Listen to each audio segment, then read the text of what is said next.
Magandang araw mga katits, pagkikita ko tong malaking boulders na bato ng kanyang hugis sa isda.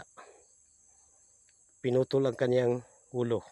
Pag ganitong setup, hindi na ito travel mga katits. Dito na mismo ang target underneath. Pero ang lalim mga katits, hindi natin alam. Hindi naman tayo kasama sa nagbaon. Yan. Klaro-klaro yan sa kamera. May hole pa yan, oh. Ang ibig sabihin yan, gold deposit. Yan. May coordinate marker pa, oh. Yan, oh. 5 inches ang distansya. Yan, legit yan. Nati yan. Klaro-klaro sa kamera. Yan. Yan. Ito na marker. Bilog. Na mas slash. Yan. Ang ibig sabihin yan, puno ng kahoy.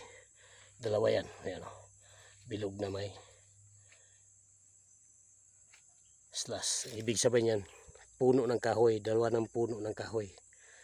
Diyan sa norte may puno ng kahoy. Sa west side may puno ng kahoy. Pero matagal na yun.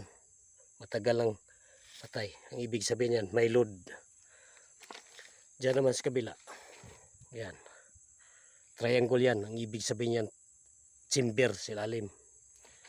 Dito naman may hole na kasya ang dalawang daliri. Ibig sabihin yan, gold deposit. Yan, klaro-klaro. Dito na mismo ang target underneath mga katiits. Yan. Ang lalim hindi natin alam mga katiits, ha. Hindi naman tayo kasama sa nagbaon. Kung ganitong marker, yan. Ibig sabihin yan, puno ng kahoy. Yan. Puno ng kahoy.